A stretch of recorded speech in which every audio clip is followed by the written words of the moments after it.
Бандформирования вторглись в Кыргызстан и пытаются захватить населенный пункт. Такова легенда учений, прошедших на полигоне неподалеку от Бишкека. МВД и внутренние войска получают приказ нейтрализовать группу террористов. Спецподразделения вступают в бой. Продвижение террористов вглубь территории страны остановлено, условный противник рассеян. К операции подключается десантная группа, которая должна окончательно подавить очаги сопротивления. Солдаты высаживаются из вертолета и приступают к ликвидации боевиков. Задача в ходе учений усложняется. Несколько бандитов захватывают автобус и берут в заложники пассажиров. Спецгруппа получает приказ идти на штурм. Считанные секунды, и террористы уничтожены. Среди гражданских лиц пострадавших нет. Пришлось поработать и военным медикам. Во время штурма автобуса боец внутренних войск получил осколочное ранение. Прошло благополучно. Успешно говорить еще рановато.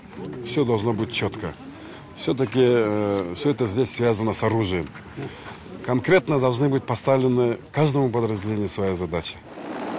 Руководство МВД Кыргызстана подчеркивает, что проведенные учения с боевыми стрельбами плановые, но их сценарий основан на реальных событиях. Недавние вылазки террористов в Узбекистане и сообщения с таджикско-афганской границы заставляют силовиков быть готовыми к любому варианту развития событий.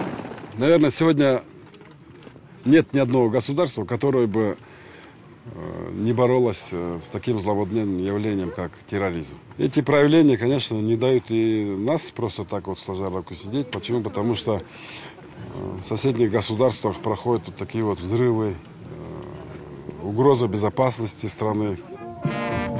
Командование внутренних войск и руководство МВД Кыргызстана уже готовится к новым учениям. Они пройдут на юге республики в Баткенской области. Там, где в 1999 и 2000 годах боевики уже пытались дестабилизировать ситуацию, захватив несколько приграничных сел.